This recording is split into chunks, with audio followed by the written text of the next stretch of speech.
मांगना बंद कर देगा और रातों रात कहीं से आपके कोई दूर के अंकल आपको 25-25 हजार रुपए महीने के चेक भेजना शुरू कर देंगे। कौन सा ऑप्शन ज्यादा अच्छा लग रहा है सुनने में, पहला या दूसरा? दूसरा। यही वजह है, इसी वजह से ये सब हो रहा है। वो जो झूठ बोल रहे हैं ना, उनकी कोई गलती नहीं है।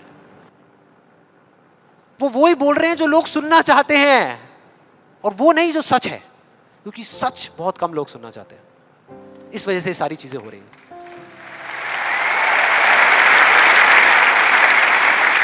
और मैं इस सेशन का आपको एक फाइनल एग्जांपल देने वाला हूं, जिसके बाद में अभी आपके मन में जितने भी डाउट चल रहे होंगे ना, वो सारे धीरे धीरे क्लियर हो जाएंगे। ये एग्जांपल है दो लड़कों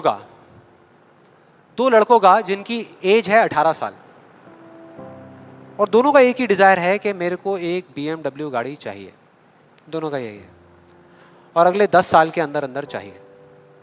बस तरीका थोड़ा सा अलग अलग है। जो पहला लड़का है, उसने क्या किया, अपना एक गोल सेट किया। उसने एक अपनी डायरी में लिख दिया, पोस्टर्स ला करके उस गाड़ी के अपने घर में लगा दिए जगह जगह पर। 24 घंटे उस गाड़ी के बारे में सोचने लग गया कि ये गाड़ी मुझे चाहिए चाहिए चाहिए। रोज रात को बैठ करके फील करता कि मेरे को गाड़ी मिल गई है, आवाजें निकालता, जू जू जू ये वो, और करते करते ब्रेक मार रहा है, ये कर रहा है, वो कर रहा है। एक्चुअल में नहीं मिली है, इमेजिन कर रहा है, फील करने की कोशिश कर रहा है, उस गाड़ी को एक्सपीरियंस करने की कोशिश कर रहा है, क्योंकि ऐसा बहुत बुक्स में लिखा हुआ है। लॉ ऑफ अट्रैक्शन में भी यही बताया गया है। यस और नो? अब इसको करने से क्या हो रहा था? पहले उसकी सिर्फ एक विश थी, एक चाह थी कि हाँ मेरे को ये गाड़ी मिल जाए, नहीं भी मिले तो कोई फर्क नहीं पड़ता। लेकिन अब उसका वो बर्निंग डिजायर बन गया। अब उसको गाड़ी हर हालत में चाहिए ही चाहिए अगले 10 साल में। अब आप में से कुछ लोग सोच रहे हो, आप में से कितने लोगों ने मेरा इल्यूजन टू रियलिटी वाला सेशन देखा है? आप सोच रहे हो यार आपने इल्यूजन टू रियलिटी में भी तो यही बात करी है, और आप खुद ही उसके अगेंस्ट बोल रहे हो। लग रहा है कुछ लोगों को, लग रहा है ऐसा लग रहा है। देखो मैंने क्या कहा था आपको अभी थोड़ी देर पहले, कि विश्वास और अंधविश्वास में सिर्फ एक पतली सी लाइन का फर्क होता है, इधर कुछ और इधर कुछ और। अगर आप ध्यान से मेरी जितनी भी वीडियोस देखोगे, आज तक मैंने जो कुछ भी कहा उसको देखोगे, तो मैंने किस चीज के बारे में बात करी है? किसी चीज को हासिल करने के बारे में, गाड़ियों के बारे में, पैसे के बारे में, बंगले के बारे में, या किसी काम पे फोकस करने के बारे में? काम पे फोकस करने के बारे में, चीज के बारे में नहीं। मतलब इस टेक्निक में कोई कमी नहीं है। इस टेक्निक को यूज जो लोग कर रहे हैं 90% वो गलत तरीके से कर रहे हैं, जिस वजह से प्रॉब्लम्स क्रिएट हो रही है। अब दूसरे लड़के की बात करते हैं, उसमें और इसमें क्या फर्क था। दूसरा जो लड़का था, उसका भी डिजायर था कि मुझे ये गाड़ी चाहिए। बस एक छोटा सा फर्क था, उसने एक सवाल पूछ लिया अपने आप से। उसने एक सवाल पूछ लिया अपने आप से कि मुझे ये गाड़ी क्यों चाहिए, क्यों चाहिए। अब ये काम ना बड़ा बोरिंग लगता है सुनने में कि यार क्यों चाहिए, ये सोचने की क्या जरूरत है, सीधा गाड़ी लो ना, शॉर्टकट फटाफट। लेकिन नहीं, उसने ऐसा नहीं किया, उसने गलती नहीं करी, उसने पूछ लिया। और जब हम सवाल पूछते हैं तो क्या होता है? जवाब मिलता है, जवाब मिलता है। और उसको मिल गया।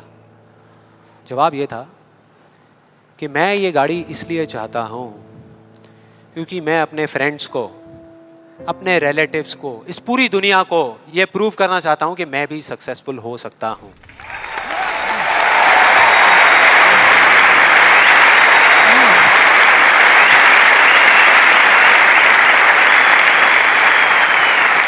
तो उसको जवाब मिल गया कि मैं ये इसलिए चाहता हूं क्योंकि मैं प्रूव करना चाहता हूं। फिर उसने दोबारा सवाल किया कि क्यों, मैं क्यों अपने आसपास वालों को, इस पूरी दुनिया को ये प्रूव करना चाहता हूं, क्यों करना चाहता हूं।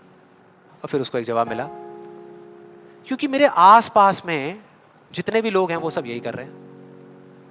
उसने एक आखिरी सवाल पूछा, और जब उसका जवाब मिला ना तो वो हिल गया, उसके सारे फंडे क्लियर हो गए। वो सवाल था कि सब ऐसा क्यों कर रहे हैं, और उसको जवाब मिला, सब ऐसा इसलिए कर रहे हैं क्योंकि सब ऐसा ही कर रहे हैं।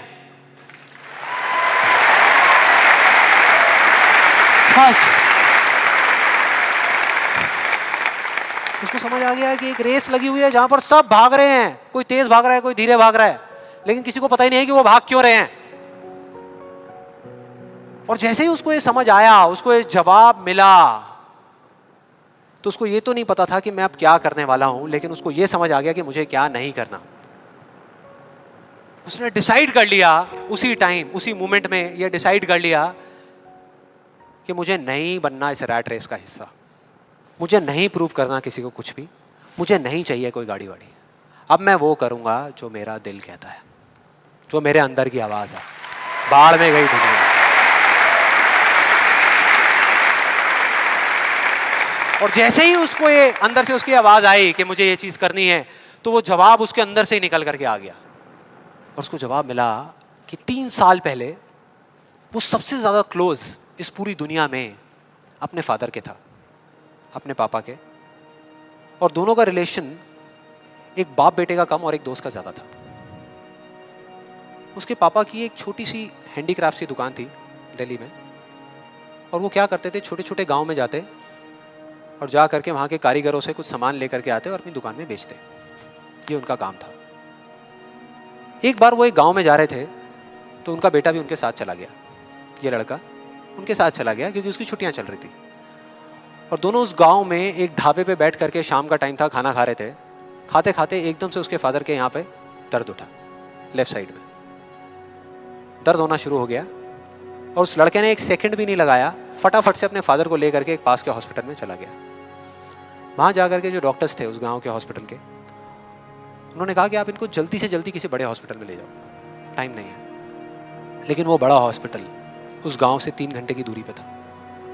और जब वो वहां पहुंचा और उसको, उसके फादर को इमरजेंसी वार्ड में लेकर के गए, तब तक सब ठीक था। लेकिन उसके 10 मिनट बाद डॉक्टर्स आए और आकर के उन्होंने बोला, वी आर सॉरी, अगर आप 15 मिनट पहले आ जाते तो हम कुछ कर सकते थे।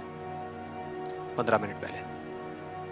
अब जैसे ही इस लड़के के साथ ये हुआ था तो बिल्कुल सुन्न हो गया था, मुंह से एक वर्ड बाहर नहीं आ रहा था। उसको समझ ही नहीं आ रहा था कि मैं क्या बोलूं, क्या सोचूं। उसने ऐसा कुछ सोचा ही नहीं था, एकदम से हो गया, एकदम से हो गया।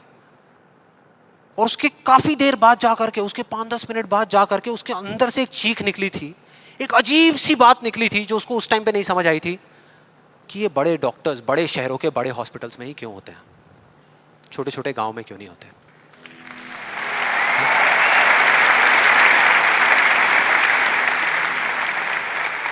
उस टाइम उसको नहीं समझ आया, आज समझ आ गया।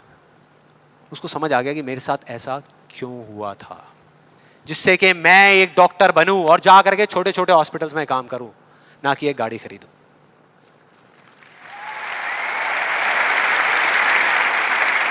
और इस एक सवाल ने, एक वर्ड के सवाल ने, क्यों ने, उसकी पूरी पूरी लाइफ का डायरेक्शन ही चेंज कर दिया।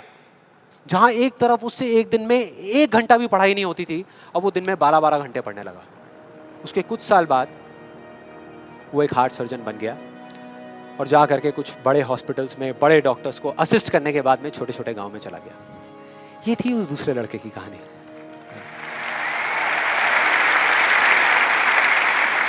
दस साल हो गए हैं, तब दोनों 18 साल के थे, आज दोनों 28 साल के हो चुके हैं। लेकिन क्या दोनों की लाइफ में थोड़ा बहुत फर्क होगा? एक बार देखते हैं एग्जैक्टली कि क्या फर्क होगा। जो पहला लड़का था उसने इस लॉ को पूरे विश्वास के साथ प्रैक्टिस किया, लॉ ऑफ अट्रैक्शन को पूरे विश्वास के साथ कि ये काम करता है, करेगा करेगा, इतने लोग बोल रहे हैं, गलत थोड़ी होंगे, पूरी दुनिया बोल रही है कि ये काम करता है। उसने किया, लेकिन फ्यूचर किसी के हाथ में नहीं है ना। उसको नहीं मिला, उसको वो गाड़ी नहीं मिली। क्या होगा उसके साथ में? क्या होगा? खुश रहेगा? टूट जाएगा, पागल हो जाएगा, बिखर जाएगा, समझ ही नहीं आएगा कि हो क्या रहा है मेरे साथ में। यह है एक सिचुएशन। दूसरी सिचुएशन कि उसको BMW गाड़ी नहीं मिली, लेकिन होंडा सिटी मिल गई। अब क्या होगा? खुश रहेगा? रह ही नहीं सकता, रह ही नहीं सकता, क्योंकि ये गोल सेटिंग करके और ये सब करके उसने अपने डिजायर को बढ़ा लिया, अपने अंधविश्वास को इतना बढ़ा लिया कि अब उसको वो ही गाड़ी चाहिए और किसी गाड़ी से उसका काम ही नहीं चलने वाला। जबकि अगर दूसरे एंगल से देखा जाए तो एक 28 साल के लड़के के लिए जो मिडिल क्लास बैकग्राउंड से बिलोंग करता है, अपने पैसों की एक होंडा सिटी गाड़ी खरीदना भी बहुत बड़ी बात होती है, राइट? बहुत बड़ी बात होती है। अब तीसरी सिचुएशन, ये बहुत इंटरेस्टिंग है। मान लो 10 साल में एक चमत्कार हुआ, उसने कई तरह के काम करे और उसको BMW गाड़ी मिल गई। अब क्या होगा? खुश रहेगा, सेटिस्फाइड हो जाएगा अपनी लाइफ से, बैठ जाएगा आराम से, हाँ, मिल गई मिल गई मिल गई, यही तो चाहिए था, मिल गया, हो गया काम, लाइफ बढ़िया हो जाएगी उसकी। उसका लालच और बढ़ जाएगा, उसका अंधविश्वास और बढ़ जाएगा। वो कहेगा कि अगर इस लॉ ऑफ अट्रैक्शन को प्रैक्टिस करके मुझे 10 साल में ये गाड़ी मिल सकती है, तो अगले 5 साल में कितना बड़ा घर क्यों नहीं मिल सकता? यस और नो? मतलब कि उसको सब कुछ मिल चुका होगा, लेकिन वो उसको छोड़ करके फ्यूचर के अंदर किसी और चीज को पकड़ लेगा। सब कुछ होने के बाद भी वो फ्यूचर में जिएगा और उसकी हालत बिल्कुल एक ऐसे खरगोश के जैसी हो जाएगी जिसके सर के सामने किसी ने डंडा लगा करके गाजर को टांग दिया। इमेजिन करो कैसा होगा वो खरगोश, जो उस गाजर को देख तो सकता है, बिल्कुल उसकी आंखों के सामने है, उसको खाने के लिए भाग भी सकता है, लेकिन कभी खा नहीं सकता। मरते दम तक सिर्फ भाग सकता है, खा नहीं सकता।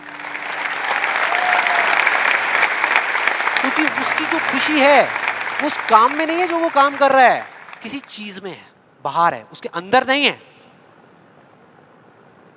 अब देखते हैं दूसरे लड़के को। ये बहुत इंटरेस्टिंग है कि इस दूसरे लड़के का क्या होगा। 10 साल हो गए, वो छोटे छोटे गांव में जा करके अपना काम कर रहा है, और पहली सिचुएशन, उसको गाड़ी नहीं मिली। BMW गाड़ी उसको चाहिए थी 10 साल पहले, लेकिन आज नहीं मिली, तो क्या होगा? क्या होगा? खुश रहेगा। उसकी खुशी किसी गाड़ी में नहीं है, किसी चीज में नहीं है, उसके काम में है। कल जो मिलने वाला है उसमें नहीं है, आज जो वो कर रहा है उसमें है।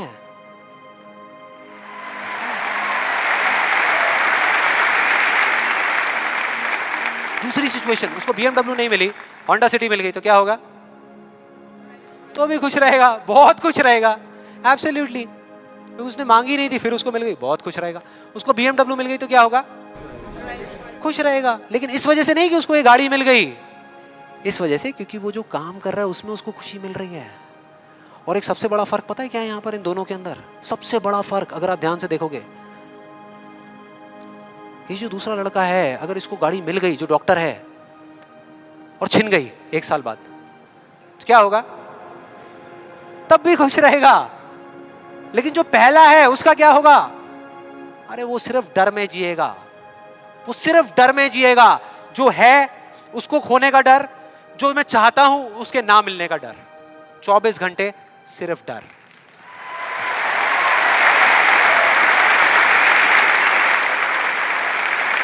डर ही डर, सब कुछ होगा उसके पास में, लेकिन फिर भी अंदर से डरा हुआ होगा, यार कोई मेरी ये गाड़ी ले ना ले, अरे कोई इस पे स्क्रैच ना मार दे।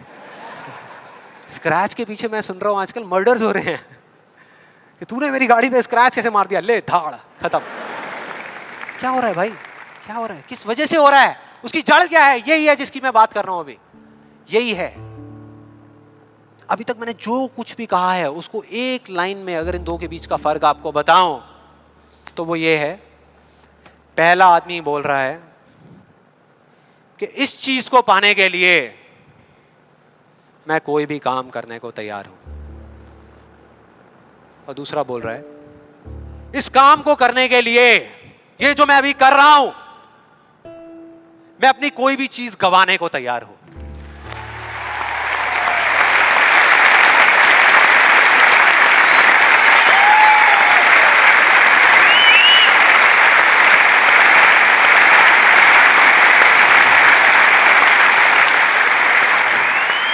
एक की जिंदगी का मकसद है, जो पहला है, पाना, हासिल करना, उस चीज पे कब्जा करना किसी भी तरीके से, बस वो चीज मेरे हाथ में आ जाए।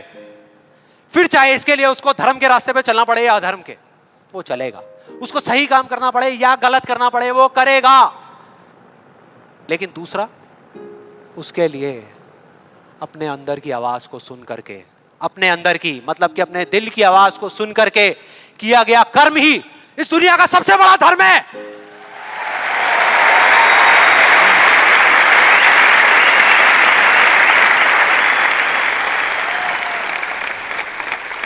बस यही एक मकसद है उसकी जिंदगी का, अंदर की आवाज को सुनते जाओ, चलते जाओ, सुनते जाओ, चलते जाओ, जो होगा देखा जाएगा।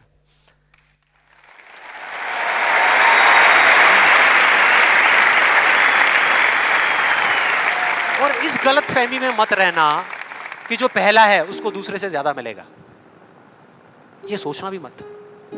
जो पहला है ना उसको चाहे कितना भी मिल जाए, कितनी भी चीजें मिल जाए, कितना भी कुछ हो उसके पास में, लेकिन उसमें और एक भिखारी में कोई फर्क नहीं है, कोई फर्क नहीं है। दोनों का सिर्फ एक काम है, मांगना, मांगना।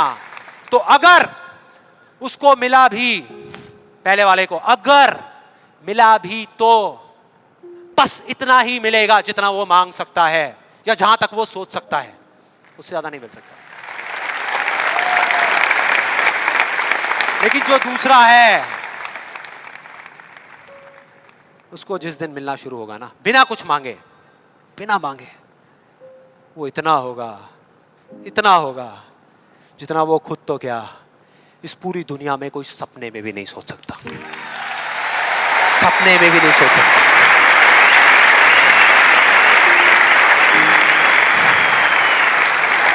और इसका जो मैं आपको बोल रहा हूं, एक जीता जागता एग्जाम्पल आपके सामने खड़ा है।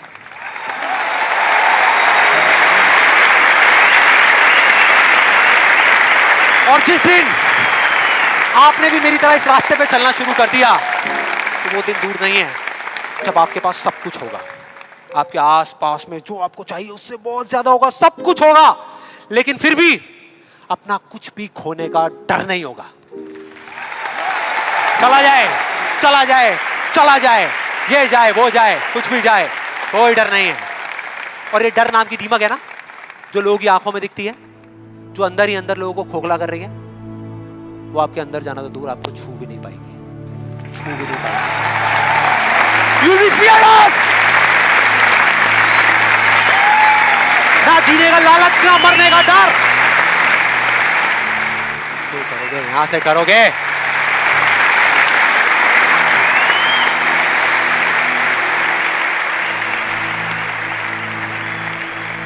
और फिर चाहे आपके रास्ते में एक मुश्किल आए या हजार आए, कोई फर्क नहीं पड़ता। चाहे एक आदमी आकर के आपको रोकने की कोशिश करे या 1 लाख लोग आकर के आपके सामने खड़े हो जाएं, अरे आपको रोकना तो दूर, किसी में इतना दम भी नहीं होगा कि वो आपको हिला भी सके।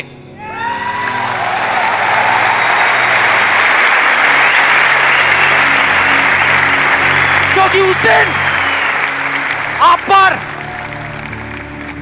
खुद उसका हाथ होगा।